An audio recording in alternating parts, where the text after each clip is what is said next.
대한민국의 조용기 목사님을 소개합니다. 저는 오늘 여러분과 함께 하나님이 그리시는 그림이란 제목으로 은혜를 나누고자 합니다.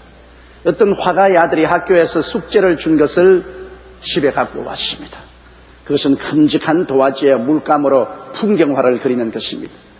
그 학생이 물감을 정성스럽게 준비하여 도화지에 그림을 그리려 하는 찰나에 그만 물감이 쏟아져서 도화지에 부어졌습니다. 도화지가 망가졌습니다. 학생은 너무나 실망하여 눈물을 흘리고 있는데 아버지께서 와서 보시고 한참 궁리하시니 붓을 들어서 물감으로 버려놓은 도화지에 이곳 저곳 그림을 그려넣기 시작했습니다. 그만 버려진 도화지에 놀라운 풍경화가 살아났습니다. 쏟아진 물감이 풍경화의 부분이 되어서 검은 바위도 되고 나무 뿌리도 되고 덩어리도 되고 줄기도 되고 아름다운 그림이 이루어졌습니다. 이 학생은 박수를 치며 좋아했습니다. 자기가 망쳐놓은 도화지에 아버지의 붓이 가서 그 망쳐놓은 먹조차 변해서 아름다운 풍경화로 변화된 것입니다.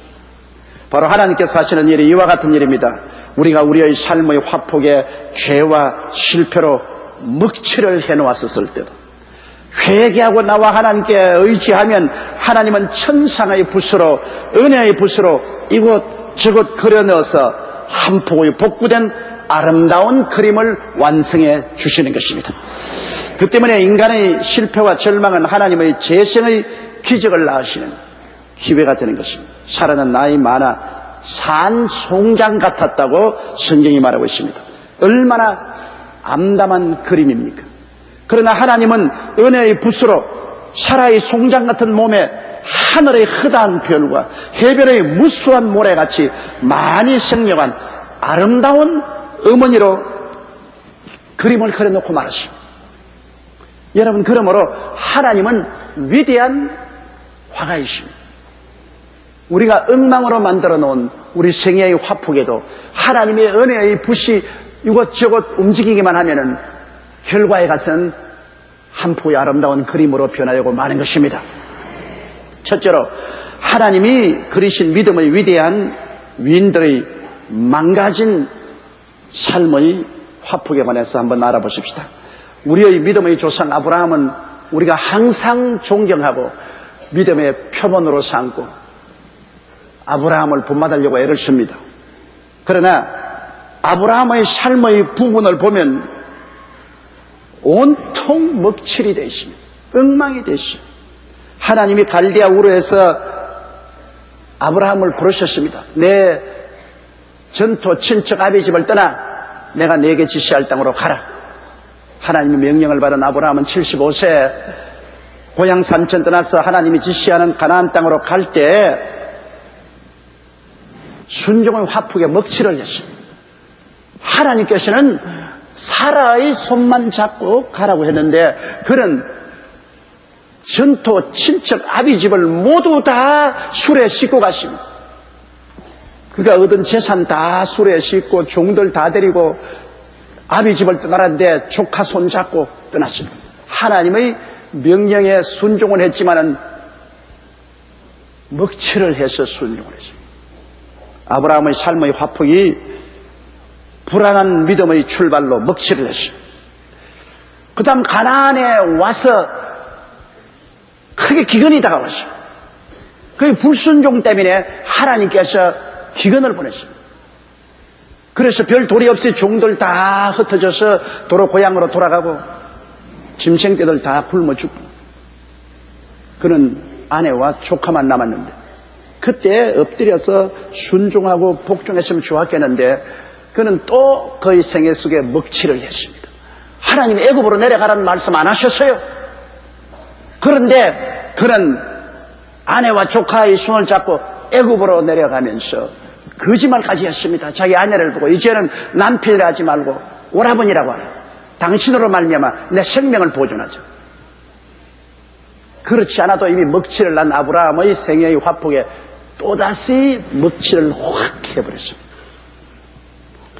그런데 애굽에 내려가자 과연 사라의 미모에 반한 바로가 아브라함과 사라를 궁에 청해서 사유를 물은 쪽 오라버니라고 하니까 얼씨구나 좋다고 사라를 취하여 바로가 아내로 삼았습니다. 이야말로 폐가 망신입니다. 이야말로 먹칠을 한 아브라함의 화폭에 이제는 완전히 들어부었습니다. 그냥 이제는 도저히 눈 뜨고 볼 수 없을 만한 먹칠을 한 화폭을 만들어 놓고 말았습니다. 그제야 아브라함은 마음을 다하여 회개하고 몸부림치며 통회하고 하나님 앞에 순종하겠다고 재언신했습니다. 여러분 생각해 보십시오. 이 완전히 먹칠 덩어리가 된 아브라함의 화폭을 누가 새로 고쳐놓을 수 있습니까? 사람의 힘으로 고칠 수 없습니다.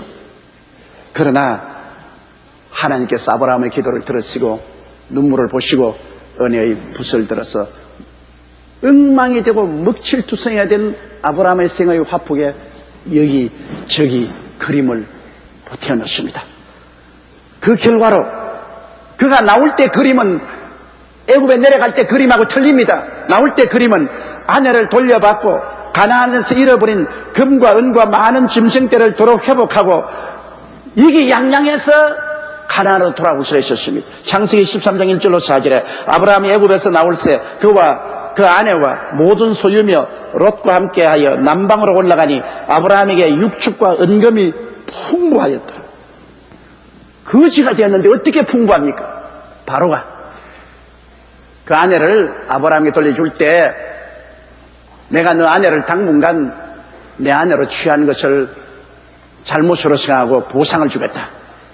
그래서 잃어버린 모든 짐승떼 다 돌려주고 금과 은을 다 주고 그리고 그 아내의 손을 잡고 그는 애굽에서 나올 수 있었는데 이 그림은 하나님이 그리신 그림인 것입니다. 아브라함이 망쳐놓은 인생의 화폭에 하나님이 아름다운 그림을 그려주신 것입니다. 여러분 우리가 다윗을 보더라도 다윗의 생애 속에 정말 눈뜨고 볼 수 없을 만큼 망가진 그림을 볼 수 있습니다. 그는 다 봄철에 다른 왕들은 전쟁에 나가는데 늦잠 자고 오후에 너간지 일어나서 왕궁 윗뜰에 거닐다가 목욕을 하는 우리아의 아내 바세바를 보고 흑심이 생겨서 바세바를 불러다가 간음을 행했습니다. 첫 번째 먹칠을 했습니다. 다윗의 그 아름다운 생에 하나님께 순종하고 하나님 뜻대로 살은 너무나 고운 화폭에 먹칠을 싹 해버렸습니다. 그리고 바세바가 잉태했다고 하니까 겁이 덜컥 나서 이것을 감추려고 일선에서 싸우는 우리아를 불러다가 너희 아내와 동침을 하라고 했습니다.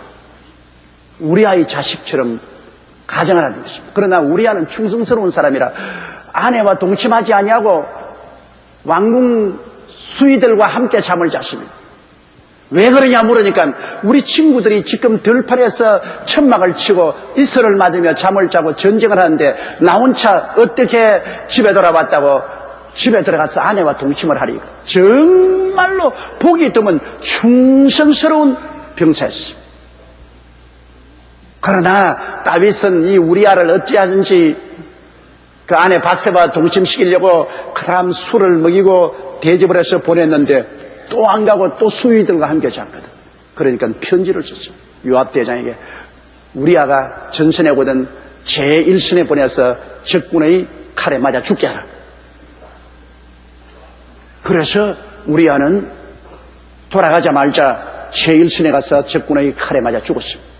우리아가 죽었다는 보고를 요압이 하니까 다윗이 허허허 웃으면서 전쟁에는 뭐 죽기도 하고 죽이기도 하나니라. 그러고 난 다음 당장 바세바를 취해가지고서 정식으로 자기 아내로 데리고 왔습니다. 먹칠에다가 이제는 일컬을 들어 부었습니다.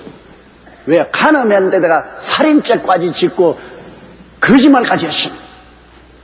그러므로 하나님께서는 진노하셨습니다. 바세바가 낳은 아기가 7일 만에 하나님이 치심으로 죽었습니다. 그리고 다윗은 그 생애 속에 지을 수 없는 범죄를 했습니다. 그의 화폭은 완전히 그냥 엉망입니다. 그러자 다윗은 나단 선지의 꾸중을 듣고서 왕좌에서 내려앉아 벼옷으로 갈아입고 땅을 치고 회개하며 눈물로 기도를 했습니다. 그가 시편 51편 9절로 11절에 보면 회개문이 거기에 기록되어 있습니다. 주의 얼굴을 내 죄에서 돌이키시고 내 모든 죄악을 도말하소서. 하나님이여 내 속에 정한 마음을 창조하시고 내 안에 정직한 영을 새롭게 하소서. 나를 주 앞에서 쫓아내지 마시며 주의 성신을 내게서 거두지 마소서. 몸부림치며 회개하십니다. 우리 하나님은 그 위대하신 것이 회개하고 자복하면 용서해 주는 데 있는 것입니다. 회개하고 자복할 때 하나님이 들어주지 아니하시고 용서하지 않는다면 우리가 쓸 곳이 없습니다. 모든 사람이 죄를 범하였으니 하나님의 영광이 이르지 못하기 때문인 것입니다. 다윗이 회개하고 자복하고 돌았으니까 하나님이 보좌에서 은혜의 붓을 들어서 다윗의 엉망이 된 그 화폭에 싹 그림을 보태넣기 시작했습니다. 하나님이 그린 그림이 무엇입니까? 그 다음 밧세바를 통해서 영글한 왕 솔로몬이 태어나게 하시고 솔로몬에게 전무후무한 지혜를 주시고 이스라엘의 아름다운 성전을 건축하고 이스라엘 역사상 최대의 왕국을 건설하는 아름다운 화폭의 그림을 그려놓게 된 것입니다. 다윗의 엉망으로 만들어 놓은 그 화폭에 하나님의 자비의 붓이 임하니까 그렇게 이스라엘 역사상의 아름다운 그림을 완성시켜 놓으신 것입니다. 그거 보면 하나님의 솜씨의 위대함을 우리는 보고 감탄하지 아니할 수가 없습니다.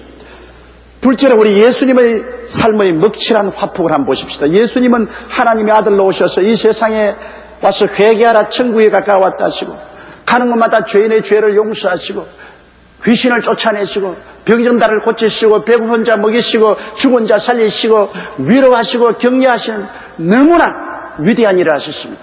사람들에게 생명을 얻되 풍성히 얻게 하십니다. 그럼에도 불구하고 로마 총독과 유대인의 지도자들이 예수님을 붙잡아서 그의 인격에 먹칠을 했습니다. 그를 반역자로 낙인 찍고 그를 흉악한 범죄인으로 낙인을 찍었습니다. 마가복음 15장 15절에 보면 빌라도가 무리에게 만족을 주고자 하여 바라바는 놓아주고 예수는 책짓질하고 십자가에 못 박이게 넘겨줍니다.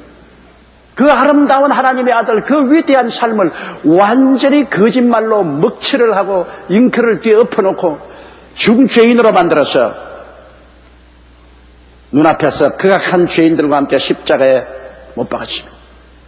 우리가 예수 그리스도의 십자가에 못 박인 그림을 보면 주님께서 허리에 띠를 두르고 십자가에 못 박였지만 실제 옛날에 십자가에 못 박을 때는 빨가벗겨서 십자가에 못 박였습니다. 몸에 시로렉이 하나도 걸치지 않고 빨가벗겨서 수치와 곤욕의 극한적인 상황에서 십자가에 못 박인 것입니다.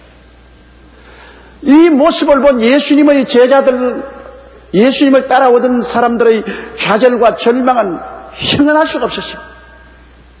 마가복음 15장 25절 27절에 때가 제3시가 되어 십자가에 못 박은지라 그 위에 있는 죄패 유대인의 왕이라 썼고 강도 둘을 예수와 함께 십자가에 못 박으니 하나는 우편에 하나는 좌편에 있다. 하나님의 아들 천지와 만물을 지으시고 만유를 운행하시는 그 그리스도가 못 박힌데 그 우편에도 살인강도 좌편에도 살인강도를 함께 못 박아서 예수 그리스도를 역사상 극악한 범죄인으로 낙인 찍도록 그렇게 그들은 흉악한 먹칠을 했습니다. 여러분 시커먼 먹으로 무자비하게 지어버린 예수님의 삶의 화폭을 보십시오. 천지를 지으신 창조주가 마지막 죽으시는 모습을 보십시오. 마태복음 27장 46절에 제9시쯤에 예수께서 크게 소리 질러 가라사대 때 엘리 엘리 라마 사박다나 하시니 이는 곧 나의 하나님 어찌하여 나를 버리셨나이까 하는 거죠. 주님은 처절한 고통 속에서 몸부림치면서 세상을 떠셨습니다. 그것이 끝입니까? 아닙니다. 예수님은 무덤에 들어가셨습니다. 그러나 사흘 만에 하나님이 부활시켜서 하나님의 붓으로 그리스도의 십자가의 먹칠한 그 생에 하나님이 여기저기 그려 넣으셨습니다. 하나님의 솜씨로 그려 넣으셨습니다. 역사상 가장 흉악하고 극악한 죄인으로 십자가에 못 박여 죽으신 그리스도의 그 모습이 하나님의 은혜의 붓이 와서 그려 넣는데 그 못 찢고 피 흘리고 처참한 수치가 얼마나 영광스러운 그림이 되는지 모릅니다. 하나님께서는 그 예수 그리스도의 보혈로 용서와 의의 그림을 그려놓으셨습니다. 그리스도를 통해서 그 보혈로 말미암아 모든 믿는 자마다 용서와 의를 얻는 아름다운 그림을 그 십자가에 그려놓으셨습니다. 로마서 5장 9절에 이제 우리가 그 피를 인하여 의롭다 하심을 얻었은즉 더욱 그로 말미암아 진노하심에서 구원을 얻을 것이라고 말하셨습니다.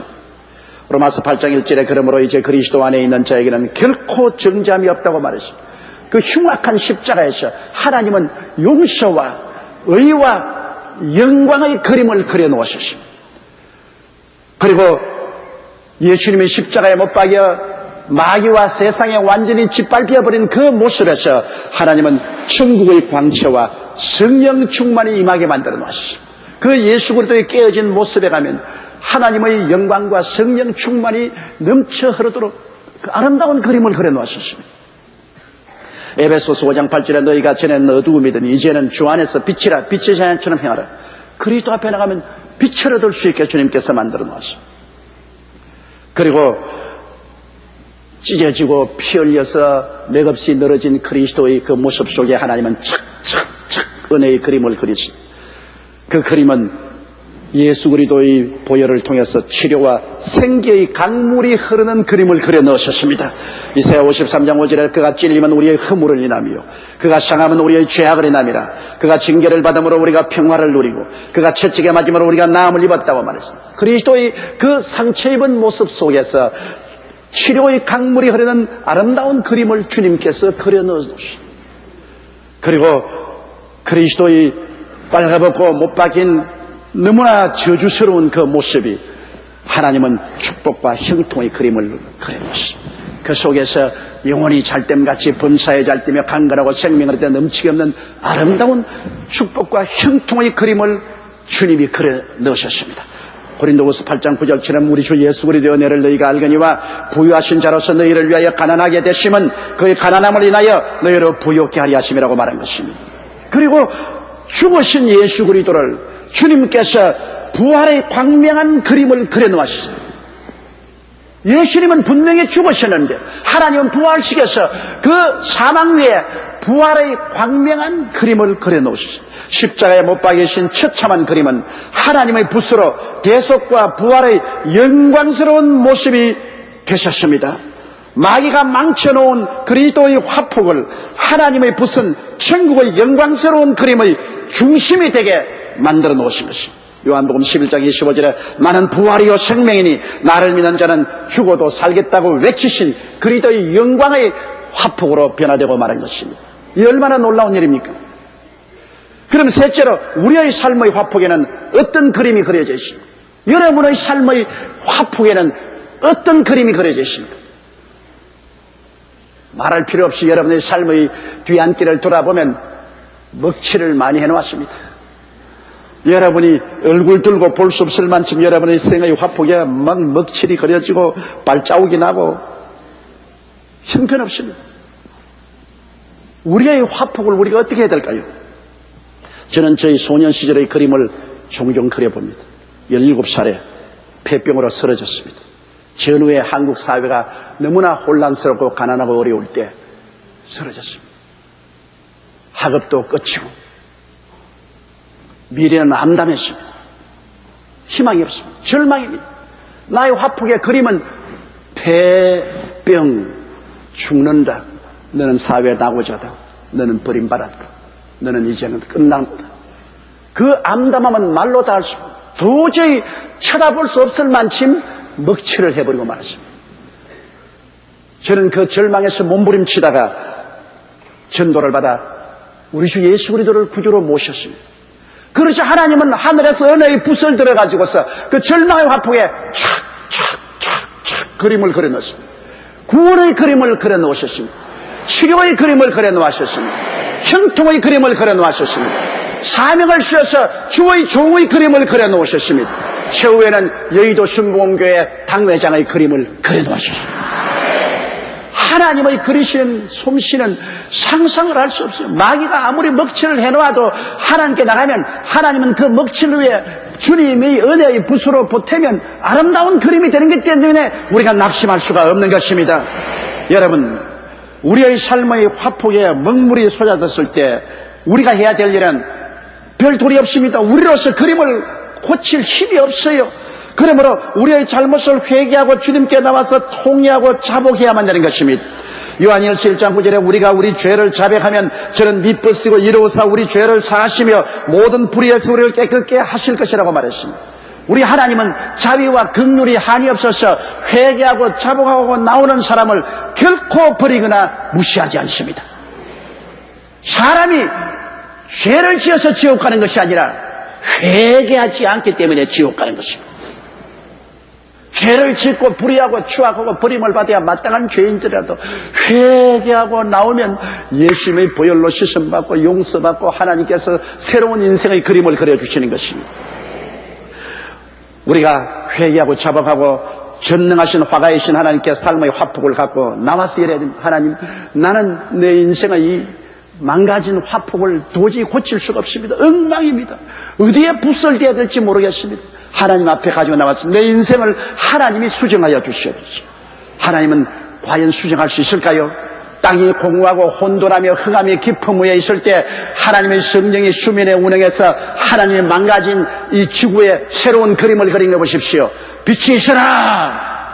흑암 가운데 빛을 그려놓았어. 궁창이 생겨나라. 캄캄한 하늘에 청명한 하늘이 솟아났어.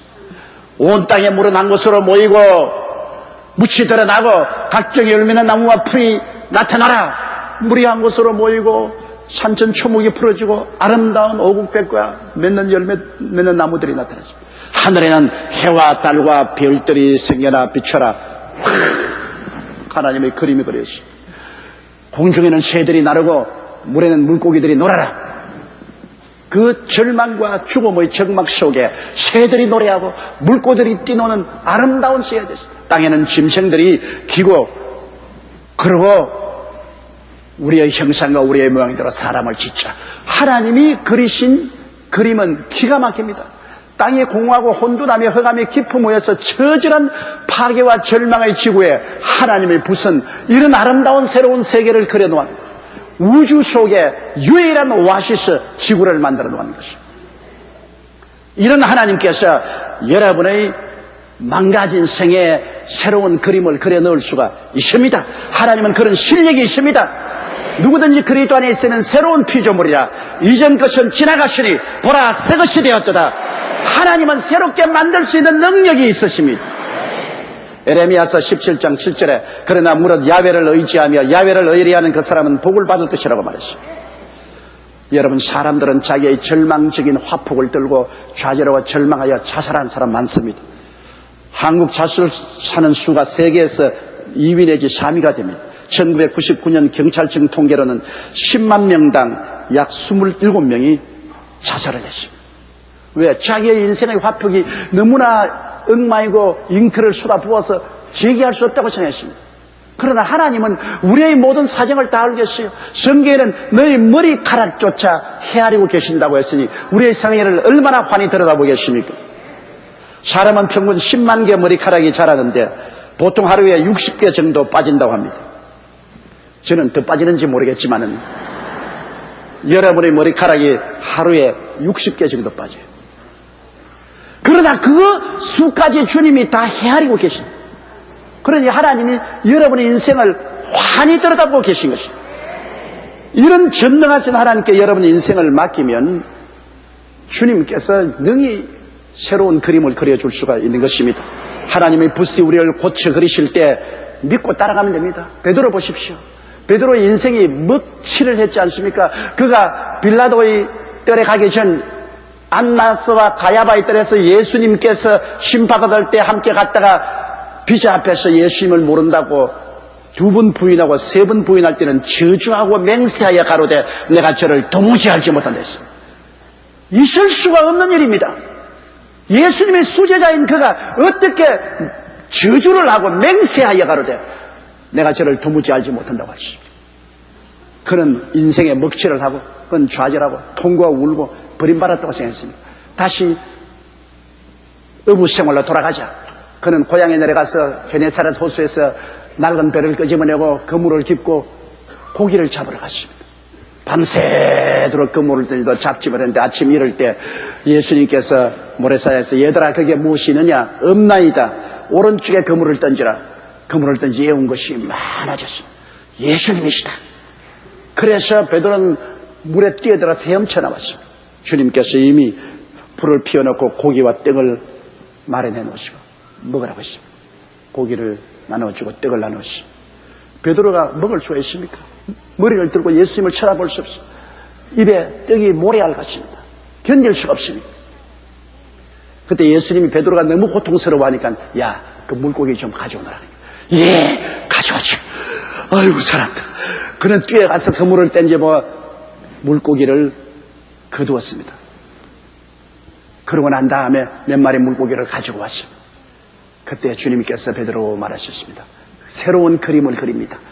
절망의 먹장 그림을, 인기가 쏟아진 망가진 베드로의 생애의 화폭에 주님이 새로운 그림을 그립니다. 베드로야, 너가 이 모든 사람보다 나를 사랑하느냐? 예, 주여, 주를 사랑합니다. 내 양을 쳐라. 베드로야, 이 모든 사람보다 나를 사랑하느냐? 예, 주를 사랑합니다. 내 양을 먹이라. 세 번째 또 주님께서 베드로야, 내가 이 모든 사람보다 나를 사랑하느냐? 베드로는 말했습니다. 주여, 내가 주를 사랑하는 줄 주께서 아시나이? 뭐냐? 내 양을 먹이라. 그리고 너는 나를 따라라. 그가 예수님을 따라가기 시작하자 주님은 베드로의 생애를 완전히 영광스러운 사도 중에 사도여 수제자로 새로운 그림을 그려 넣어 주셨습니다. 먹장이 같은 어두운 망가진 그 인생의 화폭에 주님은 찬란한 아름다운 그림을 그려 넣어 주신 것입니다. 여러분, 시편 37편 4절 5절에 또 야훼를 기뻐하라. 저가 내 마음의 소원을 이루어 주시려다. 너희 길을 야훼께 맡기라. 저를 의지하면 저가 이루시겠다고 말씀하신 것입니다. 우리는 새롭게 그려진 인생에 대하여 깊이 감사드려야만 합니다. 골로새서 2장 10절에 그 안에 뿌리를 박으며 세움을 입어 교훈을 받은 대로 믿음에 굳게 서서 감사를 넘치게 하라. 하나님께서는 여러분의 먹장 같은 화폭을 받아서 새로 그림을 그려주시는 은혜의 하나님이신 것입니다. 요셉의 생애와 마지막 하나님의 그림을 보십시오. 요셉의 그림은 너무나 암담하고 처절한 그림입니다. 형들에게 버림을 다 종으로 잡혀가 오랜 생활의 종살이에 또 보디바르의 아내의 스토킹을 받아가지고서 억울한 누명 쓰고 감옥에 들어가. 그 그림은 엉망입니다. 어느 한 곳에 봐나 아름다운 것이 없습니다. 그러나 주님께서는 붓을 들어 마지막 그림을 찍으니까 너무나 아름다운 그림이 되어버리고 말한 것입니다. 그 13년의 긴 세월에 먹을 뒤에 엎어놓은 그 그림이 너무나 찬란하고 아름다운 그림으로 변하고 애굽을 살리는 국무총리가 된 것입니다. 우리들은 모두 불완전한 인간입니다. 그 때문에 우리의 삶의 화폭에 먹물을 쏟아 부을 때가 한두 번이 아닙니다. 이를 고쳐 새로운 그림을 그려주시리는 우리 주 나사렛 예수 그리스도밖에 없습니다. 하늘을 지으시고 땅을 지으시고 세계와 그 가운데 모든 것을 조성하시고 이 우주를 운행하시는 주님께서는 여러분을 사랑하사 손을 활짝 내밀고 말씀하십니다. 수고하고 무거운 짐진 자들은 다 내게로 오라. 내가 너희를 쉬게 하리라. 주님은 지금 보혈의 붓을 확 찍어서 피로써 여러분의 인생의 그림을 새롭게 그려주기를 원하십니다. 죄인에게는 용서와 의의 그림을 그립니다. 세속과 마귀에 잡힌 자에게는 성령 충만과 성결의 그림을 그려주기를 원하십니다. 병들고 고통당하게는 치료와 건강의 그림을 그려주시기를 원하십니다. 그 보혈에 젖은 붓을 가지고 낭패와 실망과 저주와 가난에 있는 사이에는 아브라함의 축복과 그리스도의 형통의 그림을 그려주기를 원하고 죽음의 가장 처절한 절망에 처한 자에게는 부활과 영생과 영광의 화폭의 그림을 그려주기를 원하십니다. 예수 그리스도는 어제나 오늘이나 영원토록 동일하시고 오늘 여러분을 향해서 두 손을 활짝 펴고 계십니다. 다 같이 고개 숙여 기도드리겠습니다. 사랑이 많으시고 거룩하신 우리 아버지 하나님, 우리는 우리의 일생을 먹칠만 하고 돌아다녔습니다. 우리의 화폭에 아름다운 그림이라고는 하나도 그린 것이 없습니다. 죄를 짓고 불의하고 추악하고 거짓말 투성이 음란 방탕 시기 분노 질투로 우리의 화폭은 망가졌어. 그러나 우리 주 예수 그리스도를 구주로 모실 때 피로 적신 붓으로 새롭게 그려준 우리의 인생의 그림은 새롭고 만물이 새롭게 되어버리고 마옵니다. 너무나 아름다워 영혼이 잘되고 범차가 잘되며 강건하고 생명을 얻어 넘치게 하는 그림을 그려주신 아버지여, 그러므로 우리의 인생의 화폭에 그림이 망가졌다고 낙심하지 말고 인생 가지고 나서 회개하고 주께 헌신하고 하나님께 의지하여 주님이 새롭게 하시도록 기회를 드리게 하여 주시옵소서. 예수님 이름으로 기도드리옵나이다. 아멘. 할렐루야. 아멘. 목사님 감사합니다. 구독과 좋아요는 제작하는 데 힘이 됩니다. 감사합니다.